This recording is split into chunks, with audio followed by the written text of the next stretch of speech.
We had a real oral tradition in our house. I knew the word griot when I was a little boy. A griot was a person in Africa who was charged with keeping the stories of the village. Everyone would tell a griot the stories and they would remember them all so that they could tell future generations. And when they got old, they'd tell them to someone else. And they say in Africa, when a griot dies, it's like a library was burnt, man. The griots were these brilliant African storytellers who learned for generations, from father to son, mother, daughter, the stories of their people, their kings, their lands, etc., and so forth. In order to instruct others, they would have these huge sessions where they would sit around and pass these stories down and instruct people and so forth. And the griot is the man who sits down there, who knows the history, who knows every single story that is important, relevant for that kingdom.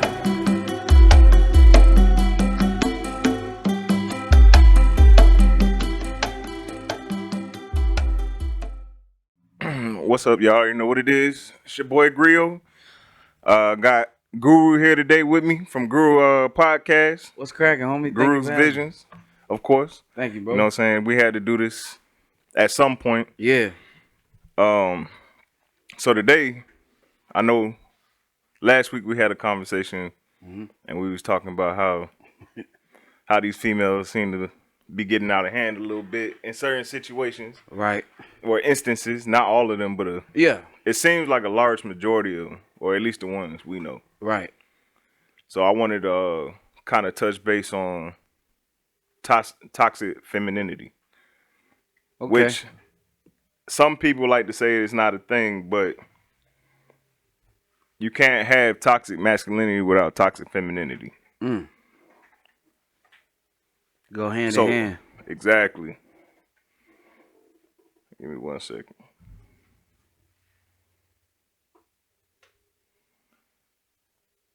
If women display toxic feminine traits, then these are tactics women use to survive oppressive misogyny, or they suffer from internalized misogyny themselves. Well, I think the definition you just read, Yeah. that's like 95% of these. Nah, I was kidding. nah, I'm playing. I just feel like, man, when you talk about toxic femininity, I feel like some women, not all ladies, they use that to their advantage and their convenience. You feel me? Like, women choose to play that convenience card because women want equality. Hold And- on. No, but listen. right. I'm gonna get there. They want equality, and they should expect that, and they deserve that. Right. I'm talking about when it's in their convenience and when the double standards come. So women say we want same jobs as men. Okay, go out there and do construction, Yeah. cut that grass. Yeah. You feel me? Build the train tracks. I mean, it's like, not saying that women can't do hard labor, because you have women firefighters, women police officers. Anything a woman does, I respect it. You know what I'm saying? So that's that. But I'm talking about the ones that like, well, I'm a feminist. I ride for the cause, no matter what it is. Like I remember talking to a young lady a few months ago, and we were talking about domestic violence, which is I'm not justifying this at all, by no means. You know what I'm saying? A man should never ever put his hands on a woman. Period. Right? So we were talking about, this is way before the Megan and Tory. I think this is around the time. I think we were talking about the Chris Brown. Rihanna. Yeah. Okay. We were just having a conversation. So I said, okay, so Riri, spit a loogie in Breezy face. Is that what happened? I never understood what happened between that situation. If you get a chance, he put out a documentary a couple years ago. Like, Chris Brown's a real one, dog. He was saying, I felt that he was saying, look, I was in love with two women. Like, I really was. Yeah. And I was caught up. But that's besides the point. But he was just saying he pretty much withheld all the information over those years. He took, a lot of lawsuits, a lot of sponsorships, abandoned him or whatever. So he finally revealed the side of the story. So his side of the story was, they was at the Grammy party. Phone was going crazy. Another woman text the phone. Riri didn't really appreciate that, so they got in the whip, arguing, whatever. And you know, when a woman do something like that, or when a man puts his hands on you, or vice versa, if you're too comfortable doing that, then you know that's not the first time that happened. You know what I'm saying? So it must have been they probably been toxic for a while. So they arguing, whatever. He was like, "Yo, chill. We in this rich Beverly Hills neighborhood. These white folks gonna think I'm putting my hands on you, or doing something else to you." So he said she just kept persisting, and then she was like, he spit the loogie in the face. Then that's when obviously we all know what happened after that. So when I asked the young lady, after she spit the loogie, I said, she was like, he should just walk away by any means. Don't hit her back. Don't do nothing. I said, I'm feeling you, but she spit in his face. When you spit in somebody's face, that's the most disrespectful thing you could do on this earth. I think that's equivalent to like pissing on somebody. Right. It's a bodily fluid. You spit on me, bro. Like whatever's inside of you. You know what I'm saying? Yeah. Like, imagine if it was Corona bro, time period. come on. Oh my God. And so she's like, yeah, he should just walk away. That's a black woman. A black woman is in by no means wrong, never. So a black woman's never wrong. That's what the young lady was saying. So I said, what about the Jay-Z and Salon? Another loogie, spit in his face. She kicked him too. So she was like, he should just walk away. There's nothing that should happen.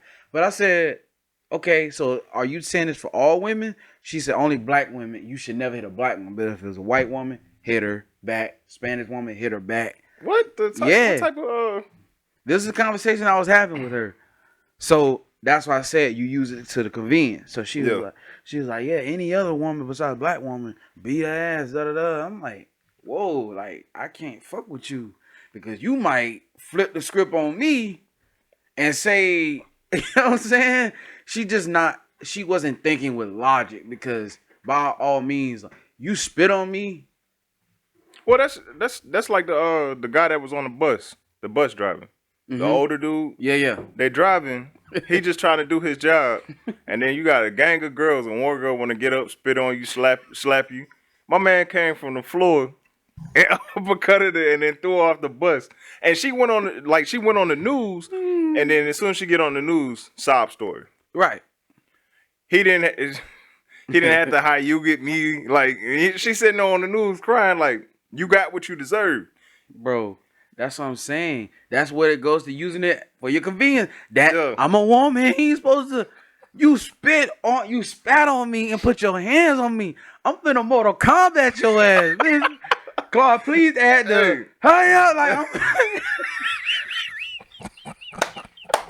Hey, God, like this shit ain't fair. Like it's crazy because like the core systems, everybody like it is designed for women. Yes. And I tried to tell my homegirl this. Like we had a conversation. Like none of us got kids. Mm-hmm. But if a woman get with a man, she get pregnant by the man. It don't work out. Y'all have a child together. That child support that man pays for that child is not for you. Right. It's for the child. They make all these different systems, but they still ain't came up with a card where you put money on it. And only that child can spend it. That's or it can only be spent for the purposes of their child. Yeah, like Dr. Dre wife. She asking for everything but the sink. $2 million a month, right? I think so. She said $10,000 a month for the cleaners bill, a $900,000 for entertainment. It's outlandish numbers. So I'm like, even though yes, I'm Dr. Dre, I'm a billionaire. I work for that. Were you in the studio with me making these beats? No, you were not. Like my boy Game said, he had spit a verse in his rhyme was talking about the same thing. He said, you have a nerve sitting there looking mad. You have a nerve. You want purses, but you cop attitude like you in the studio helping the nigga write verses. You know what I'm saying? So you can't. Again, using it to I'm his wife. I was there. I have sweat. No, you didn't. You know what I'm saying? I agree with you, bro. The judicial system is biased for the female because anytime that there's something happening, you have an unfit mother and a father. I've seen on court shows, they may be real, they may not be. it still is educational in a sense. And every time a man walks in there with an issue with the female, they get laughed at. Yeah. Or like, oh, come on, you a man. You don't. That's not healthy, bro. Because that's why some men hold it in and feel like, man, I can't really how I'ma look. They're so worried about the backlash they're gonna get or what people think of them. Women can be emotional all day, every day. Oh, I'm a woman. I'm emotional. I went off on you. I stripped you from your manhood verbally because I'm a woman. Yo, it's funny you say that. I'm glad you said that. So that goes back into toxic masculinity and the fact that men aren't allowed to show their emotions like that. Right. I agree with it to an extent because I feel like as a man, you know what I'm saying, you have your weaknesses. Sure. So there's times where you should be able to find an outlet for your emotions. But you still got to control that as a man. Yeah. You know? Yeah. You'll hear, like, say you meet a female today, and you talking to her. She gonna be all up in your face. How come you don't open up more? Why don't you let me in? Let you break up with her. What's the first thing she gonna talk about? Oh, you a pussy. Yeah. Like, everything you told her, she gonna use that to her advantage. Yeah. So it's a double-edged sword. It's crazy, bro. Like, how they get away with so much. And they sit there and say that they don't get away with a lot, but they know that they do. Because they always, by nature, they're always going to use it it's a survival instinct. Yeah. But we let them get away with it. It's because, bro, you have busters out there that put the pussy on a pedestal All the time. You know what I'm saying? Yeah. So they think they can run niggas like that. But you got real men in this room that think on a different level. That's like, I'm not putting the pussy on a pedestal. I know what I am. I know what I bring to the table. Your vagina is just an anatomy to me. You know what I'm saying? It's a part of your anatomy. So that's all that it is. What you help me as a man, build me up. That's what you're supposed to do. Yeah. Not see, a lot of brothers think with their other head, bro. Like, you know what I'm saying? I'm gonna appease a woman as much as possible. And like you just said, they turn around and use it against you. But it's not fair, bro. And like, I take it back further than that as a kid before I really understood what life was about.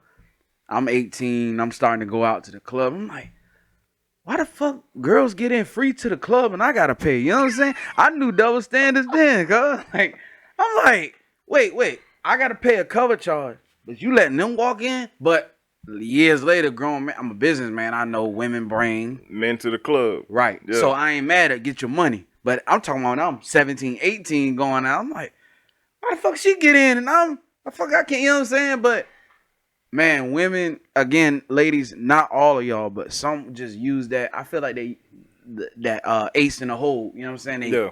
Oh, I'm a woman. You know what I'm saying? I'm gonna call the police now. Yeah. I'm gonna hit you. I'm like Joe Budden and his ex. Joe Budden said this bitch been beating my ass for years. Why nobody ain't say nothing about it? But she went on an interview and said Joe Budden was, Floyd Mayweather my ass. Now it's all over the spread like wildfire. Why isn't it the same energy when a woman put her hands on a man? You know what I'm saying? I don't get it, bro. But when we uppercut, it's everywhere. You know what I'm saying? But and the crazy part is that you got females instigating them fights now. Yeah. They would sit there and beat a dude ass in public. Recorded. Yeah. Friends sitting there laughing. They think it's a joke. But if you hit her though, you gonna be the one locked up. Yeah, your life is gonna be fucked up. And I don't know if you was here that night in the studio. We were off air and I was showing Mike, Claude, Steve, and I believe you were here. It was a video. It was on Twitter. It's a young lady in the convenience store. I saw it. Right. She hit him in the back of the head and then followed him around. Stole the store. him. Yeah. He was offering so much restraint, like, please just leave me alone. I'm gonna knock your ass out, please. He didn't say that verbatim, but that's what please just leave me alone. Yeah. I'm gonna knock your ass to 300. Just leave me the fuck alone. So she ran she ran behind his, bam, caught him. And I think that's weak. Even with two men fighting, don't steal me, bro. You know what I'm saying? I want to see you hit me. You know what I'm saying? Whatever. So she stole him. He stumbled, of course. She's still falling around the store. He turns around I don't even think he's finna hit her, just restrain her, right? Her friend has the nerve to say, Don't you fucking touch her. Don't touch her. Following this man around the store, bro. Yeah. This is a problem, Griot. I think, What do we do? I mean, we can't do nothing. I mean, in the grand scheme of things, we can't do nothing. We can't even get the judicial system to acknowledge that they've been putting us in mass incarceration for no reason and killing us. Like, we can't get them to see that. Think about how many brothers up the road, bro, that's sitting down doing time that's falsely accused of something that they did All the time, bro. That's that's kind of a fine line because I'm not, sexual assault, all that is very serious, and we don't take that for granted. But I'm Right. just saying for the ones that just he hit me or he raped me and nothing happened. all the Karens that's out there screaming. Yeah. I mean, And the police come, they're already we got sexual assault, black male. yep. All you have to do is say, describe them for me, please. Black male. Oh, we on the way. White male. Oh, we'll get there when we can. We're gonna stop and get something to eat, and then we'll Let's get him something to eat. Then We'll get him something to eat, so Yeah. when we lock him up, he good. Do he want some barbecue sauce with, you know what I'm saying? Yeah. Black man. You know what I'm saying? It's crazy, Griot, bro. But as men, as real men in this room, bro, what do we do, bro? Like, how can we conduct ourselves?